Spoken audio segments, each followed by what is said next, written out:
The breaking point. The morning sun cast long shadows across the polished marble floors of Meridian Department Store, its golden rays filtering through the tall windows and illuminating the carefully arranged displays of designer clothing. Sarah Martinez adjusted her navy blue blazer one final time before stepping through the employee entrance, her heels clicking softly against the floor as she made her way to the women's fashion department. At 28, Sarah had worked her way up from a part-time sales associate to assistant department manager over the course of 4 years. The job wasn't glamorous, and the pay barely covered her rent in the city, but she took pride in helping customers find the perfect outfit for their special occasions. There was something deeply satisfying about seeing someone's face light up when they caught their reflection in the dressing room mirror, transformed by the right dress or jacket. The store was her sanctuary in many ways. After her divorce 2 years ago, when her ex-husband left her with mounting debt and a broken heart, Meridian had become more than just a workplace. It was where she rebuilt her confidence, where she learned to stand on her own feet again. The regular customers knew her by name, trusted her judgment, and often requested her specifically when they needed help with important purchases. As Sarah unlocked her department's register and began her opening routine, she noticed an unusual tension in the air. Marcus Chen, the store manager, was pacing near the main entrance, speaking in hushed, urgent tones with corporate executives who had arrived unexpectedly. Their dark suits and serious expressions suggested this wasn't a routine visit. "Sarah, good morning," called out Jennifer Walsh, the customer service supervisor, as she hurried past with an armful of returned forms. Jennifer's usually cheerful demeanor seemed strained, and there were dark circles under her eyes that suggested she hadn't slept well. "Morning, Jen. Everything okay?" Sarah asked, but Jennifer was already rushing toward the customer service desk, where a small line of customers was beginning to form. The first few hours of the day passed relatively normally. Sarah helped a young woman find a dress for her job interview, carefully selecting options that projected confidence while staying within the customer's modest budget. She assisted an elderly gentleman looking for a gift for his granddaughter's graduation, patiently explaining the different styles and suggesting accessories that would complete the look. But as the morning wore on, Sarah couldn't shake the feeling that something significant was brewing.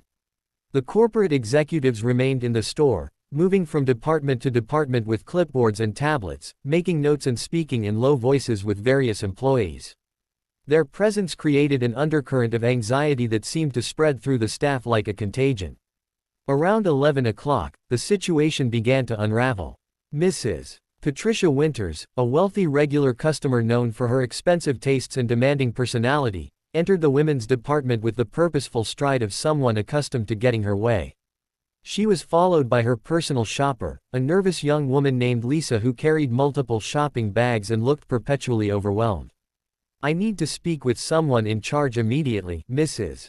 Winters announced, her voice carrying across the department and turning heads. Sarah approached with a practiced smile, having dealt with Mrs. Winters many times before. "Good morning, Mrs. Winters. How can I help you today?" "This is completely unacceptable," Mrs. Winters declared, pulling a designer handbag from one of Lisa's bags. "I purchased this bag 3 weeks ago, and look at this." She pointed to a barely visible scratch on the leather. "This is a $1,200 purse, and it's already showing wear. I demand a full refund." Sarah examined the bag carefully. The scratch was indeed minimal, likely the result of normal use rather than a manufacturing defect. According to store policy, items purchased 3 weeks ago and clearly used were not eligible for return unless there was a significant defect. "I understand your concern, Mrs. Winters, but this appears to be normal wear from use. Our return policy for luxury items like this is 14 days for unused merchandise, and—" "Don't quote policy to me, Mrs. Winters interrupted, her voice rising. "Do you know how much money I spend in this store every year? I've been shopping here longer than you've been alive, young lady." The conversation was beginning to attract attention from other customers and employees. Sarah could feel the weight of their stares and the pressure to resolve the situation quickly and diplomatically. "Let me call Mr. Chen, our store manager, and see what we can do," Sarah offered, reaching for the phone. "I don't want to speak to some middle manager," Mrs. Winters snapped. "I want someone with real authority. This is exactly the kind of declining service that's driving customers away from this store. Unknown to Sarah and Mrs. Winters, their heated exchange was being carefully observed by the corporate executives, who had been conducting what they called a customer experience audit. The company was facing declining sales and increased competition from online retailers, and they were looking for ways to streamline operations and cut costs. As Sarah continued trying to de-escalate the situation, suggesting alternative solutions and speaking with increasing patience despite Mrs. Winters' escalating rudeness, she noticed one of the executives making notes on his tablet. His expression was unreadable, but something about his intense focus on their interaction made her stomach tighten with apprehension. "This is ridiculous," Mrs. Winters declared loudly. "In a proper department store, the customer is always right. But clearly, this establishment has forgotten that basic principle." Other customers in the department were now openly staring, some looking uncomfortable with Mrs. Winters' behavior, others seeming to enjoy the drama. Sarah felt her face flush with embarrassment and frustration, but she maintained her professional composure. "Mrs. Winters, I truly want to help resolve this situation. Let me see if we can offer you store credit for a portion of the bag's value, or perhaps we could." "Store credit?" Mrs. Winters laughed bitterly. "So I can spend more money in a store that doesn't stand behind its products?" "I think not." At that moment, Marcus Chen appeared, having been summoned by Jennifer, who had witnessed the escalating situation. Marcus was a good manager, fair, supportive of his employees, and skilled at handling difficult customers. He had worked at Meridian for over a decade and understood both the business needs and the importance of treating staff with respect. "Good morning, Mrs. Winters. I'm Marcus Chen, the store manager. How can I resolve this situation for you?" Mrs. Winters immediately shifted her focus to Marcus, launching into a detailed complaint about the bag, Sarah's inadequate customer service, and the store's declining standards.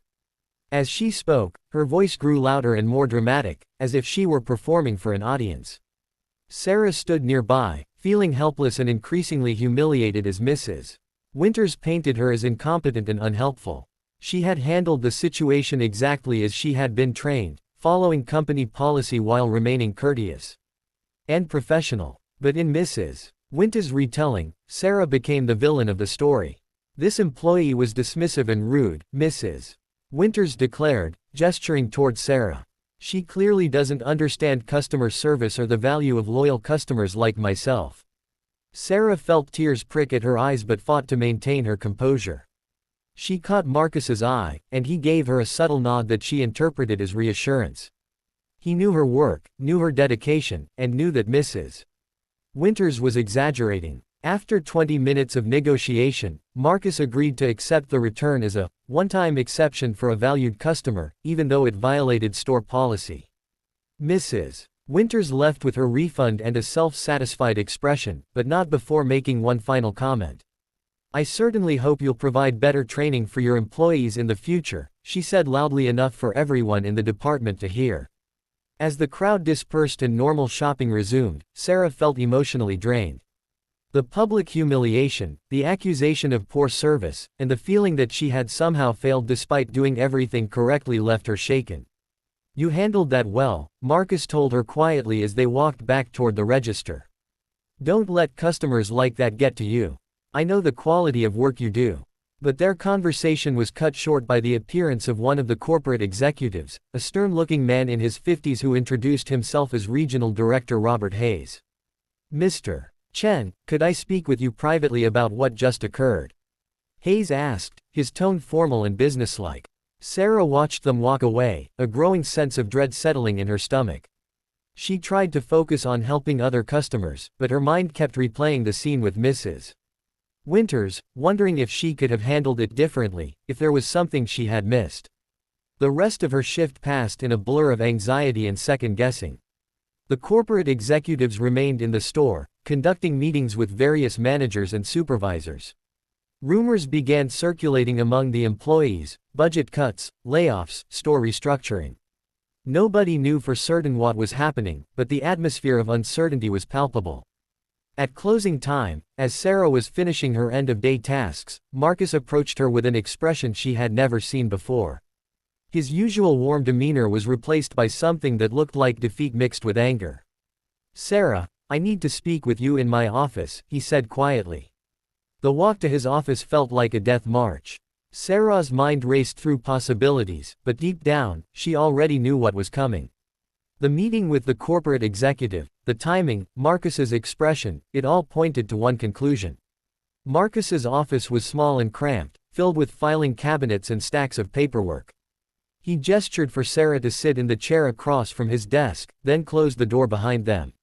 For a moment, they sat in silence, Marcus seemingly struggling to find the right words. "Sarah, I want you to know that this is one of the hardest conversations I've ever had to have," he began, his voice heavy with emotion. "You're an excellent employee. Your customer service scores are among the highest in the store, your sales numbers are consistently strong, and you're respected by both customers and colleagues." Sarah felt her heart sinking, even as she tried to cling to hope. But the corporate office has made some decisions about staffing and operations that are out of my control." Marcus ran his hands through his hair, a gesture of frustration she had never seen from him before. "They've been conducting evaluations all day, and they've determined that there need to be immediate changes in how we handle customer complaints in difficult situations." "The situation with Mrs. Winters?" Sarah asked, though she already knew the answer. They viewed it as a failure of customer service and conflict resolution. They believed that the situation should have been resolved more quickly and with less public disruption. Marcus's voice was tight with controlled anger. "I tried to explain that you followed policy exactly, that Mrs. Winters was being unreasonable, that you handled yourself professionally under difficult circumstances. But they've decided that changes need to be made immediately." Sarah felt the room spinning slightly. "Changes? Sarah, I'm so sorry. They're letting you go, effective immediately." The words hit her like a physical blow. 4 years of dedication, of building relationships with customers, of working overtime during busy seasons, of going above and beyond in every way she could think of, all erased by one difficult customer and a corporate executive looking for someone to blame. "This isn't fair," she whispered, and immediately hated how small and helpless her voice sounded. "No, it's not," Marcus agreed, his own voice cracking slightly. "It's not fair, and it's not right, and if I had any power to stop it, I would. But the decision comes from regional headquarters, and my hands are tied." Sarah sat in stunned silence, trying to process what was happening. She thought about her bills, her rent, the modest savings account she had been slowly building back up after the divorce. She thought about the customers who trusted her, the coworkers who relied on her, the life she had carefully reconstructed piece by piece. "There's more," Marcus continued, and Sarah couldn't imagine how there could possibly be more. "They've also decided that the entire customer service approach in the store needs to be restructured. They're implementing what they call a fresh start policy." "What does that mean?" "It means they're terminating the employment of several other staff members as well. Jennifer in customer service, David from men's clothing, Maria from cosmetics." Marcus's voice was hollow now, as if the words were being dragged from him against his will. "They believe that starting with new employees will allow them to implement new training and service standards more effectively." Sarah felt a new wave of shock and grief, not just for herself but for her colleagues. Jennifer had worked at the store for 6 years and was supporting her elderly mother. David was putting himself through college with his job at Meridian. Maria had just bought her first house and was so proud of achieving that milestone. "How can they do this?" Sarah asked. "Don't they understand that we're the ones who know the customers, who understand how the store works? They see it as cutting costs and improving efficiency," Marcus replied bitterly. "They can hire new employees at lower wages and train them according to whatever new system corporate has decided to implement. From their perspective, it's a business decision that makes financial sense." Sarah thought about Mrs. Winters and her theatrical performance that afternoon. One difficult customer, one moment of manufactured drama, and now multiple people's lives were being turned upside down. "What about you?" she asked. Marcus was quiet for a long moment. "I've been told that my management style is too supportive of employees and not focused enough on immediate customer satisfaction regardless of policy or circumstances. I'm being transferred to a smaller location outside the city, effectively a demotion. If I don't accept the transfer, I'll be terminated as well." The full scope of the corporate decision was becoming clear. It wasn't just about Sarah or the incident with Mrs. Winters. It was a systematic dismantling of the store's existing culture and staff, driven by executives who saw employees as interchangeable parts rather than human beings with lives, families, and financial obligations. "I'm required to escort you out immediately," Marcus said, his voice barely above a whisper. "They want all terminated employees off the premises before tomorrow's opening." The next 30 minutes passed in a surreal haze. Sarah cleaned out her small locker, gathering the few personal items she kept at work: a coffee mug her sister had given her, a small framed photo from a store holiday party, a cardigan she kept for cold days. Marcus helped her carry her belongings, and she could see other employees doing the same thing in different parts of the store.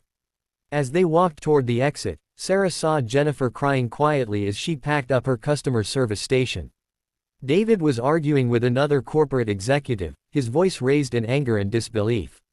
Maria was nowhere to be seen, having apparently already been escorted out.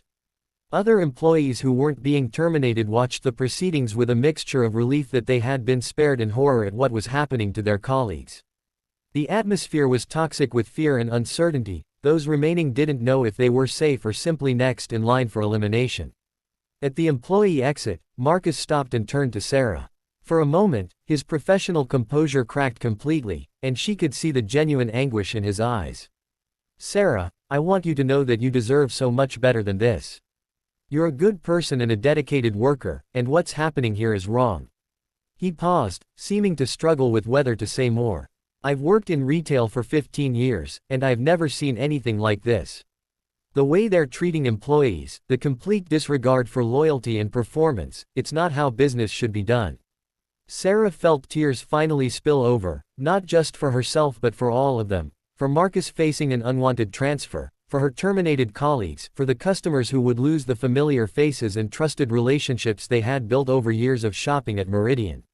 "What am I going to do?" she asked, not really expecting an answer. "You're going to find something better," Marcus said with more conviction than he probably felt. "You have skills and experience and work ethic that any smart employer would value. This isn't the end of your story, Sarah. It's just a terrible chapter." As Sarah walked out into the parking lot, carrying her cardigan and coffee mug and photo, she felt the weight of uncertainty pressing down on her shoulders. The job market was competitive, her savings were limited, and she was facing the prospect of starting over again just when she had finally felt stable and secure. Behind her, Meridian Department Store continued to glow with its warm interior lighting, looking from the outside like the same welcoming place it had been that morning. But she knew that something fundamental had broken inside those walls, something that couldn't be fixed by new training programs or corporate policies. The next few weeks were the hardest of Sarah's life since her divorce. She applied for dozens of positions, attended interviews, and faced the common challenge of being either overqualified for entry-level positions or lacking specific experience for higher-level roles. The gap in employment grew longer each day, and with it, her anxiety about her financial situation increased. She learned through the retail industry grapevine that similar scenes had played out at Meridian locations across the region. Dozens of experienced employees had been terminated in what corporate called a customer service revolution, but which employees and former employees recognized as a cost-cutting measure disguised as an improvement initiative. Marcus had initially accepted the transfer to the smaller store, but resigned 2 months later when he was asked to implement the same fresh start policies at his new location. He eventually found a position with a smaller, locally owned retail chain that valued his experience and management philosophy. Jennifer, David, and Maria all struggled to find new positions that matched their previous income levels.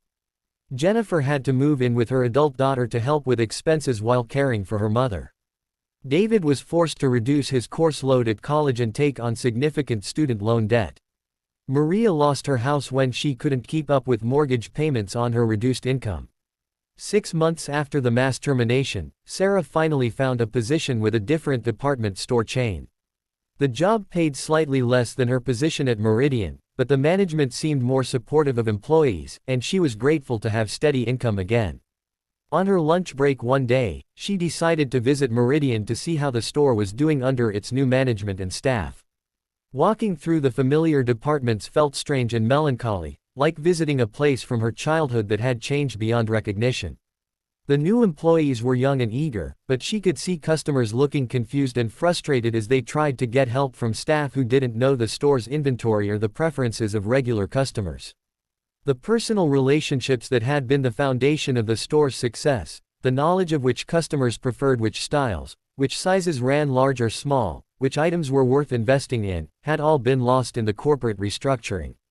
As Sarah walked through the women's department where she had worked for 4 years, she overheard a conversation between two longtime customers. "I don't understand what happened to this place," one was saying to the other. "Sarah always knew exactly what would work for my figure and my lifestyle. This new girl keeps showing me things that are completely wrong." "I know," the other replied. "And what happened to that sweet man in customer service? Jennifer, I think her name was. She always remembered my return policy preferences and helped me with exchanges so efficiently." Sarah felt a pang of sadness mixed with validation. The human cost of the corporate decision extended beyond the terminated employees to the customers who had valued those relationships and the knowledge that came with experience. As she prepared to leave, Sarah saw a familiar figure near the main entrance, Mrs. Winters, engaged in what appeared to be another heated discussion with a store employee. Some things, apparently, never changed. Walking back to her car, Sarah reflected on the lessons of the past 6 months. She had learned that job security was often an illusion, that corporate decisions could upend lives with little warning or consideration for individual circumstances. But she had also learned about her own resilience, her ability to rebuild and move forward even when facing significant challenges. The experience had changed her perspective on work and life. She was more careful about her financial planning, more intentional about building diverse skills, and more appreciative of workplace relationships and job stability when she found them. But she also carried with her a deep skepticism about corporate promises and a clearer understanding of how easily dedicated employees could be discarded when business priorities shifted. In quiet moments, Sarah sometimes wondered what would have happened if she had handled Mrs. Winters differently that day, if she had simply given the difficult customer what she wanted regardless of policy or fairness. But she always came to the same conclusion: the corporate decision to terminate multiple employees wasn't really about one customer complaint or one interaction. It was about cutting costs and restructuring operations, and if it hadn't been Mrs. Winters, it would have been something else. The real tragedy wasn't that Sarah and her colleagues lost their jobs. People lose jobs all the time for various reasons, and most eventually find new opportunities. The real tragedy was the casual dismissal of human value, the reduction of dedicated employees to line items on a corporate spreadsheet, and the loss of institutional knowledge and customer relationships that had taken years to build. A year later, Sarah heard through former colleagues that Meridian's sales at her old location had declined significantly. Customer complaints had increased, and turnover among the new employees was extremely high. The corporate, customer service revolution had achieved its goal of reducing labor costs in the short term, but at the expense of long-term customer loyalty and store performance. Sarah had found her footing in her new job and was slowly rebuilding her financial security. She had also started taking evening classes in business management, thinking that perhaps someday she might want to be in a position to make decisions about how employees were treated rather than simply being subject to those decisions. The experience at Meridian had left scars, but it had also taught her valuable lessons about the importance of treating people with dignity and respect, regardless of their position in an organization. She promised herself that if she ever found herself in a leadership role, she would remember what it felt like to be disposed of so casually, and she would work to create a different kind of workplace culture. On quiet Sunday mornings, Sarah sometimes thought about her former colleagues and hoped they had found their way to better situations. She thought about Marcus and his principled resignation when asked to repeat the same harmful policies at his new store. She thought about the customers who had lost trusted advisors and familiar faces when they shopped. Most of all, she thought about the broader implications of what had happened at Meridian, how corporate decisions made in boardrooms by people who had never worked on a sales floor could have such profound impacts on the lives of workers and customers alike. It was a reminder that behind every business decision were real people with real lives, and that the human cost of corporate efficiency was often much higher than the financial statements revealed. The story of what happened at Meridian was not unique. Across industries and throughout the economy, similar scenes played out regularly as companies prioritized short-term profits over long-term relationships and employee welfare. But for Sarah and her former colleagues, it wasn't a case study or a business strategy, it was a life-changing experience that would influence their perspectives and decisions for years to come. In the end, Sarah concluded that while she couldn't control the corporate decisions that affected her life, she could control how she responded to them and how she treated others in similar situations. The experience had made her more empathetic, more resilient, and more determined to build a life that wasn't entirely dependent on the goodwill of corporate employers. That was perhaps the most important lesson of all, that dignity and self-worth couldn't be bestowed or taken away by a job, and that the true measure of a person's value wasn't determined by corporate evaluations or customer complaints, but by how they treated others and how they responded to adversity with grace and determination.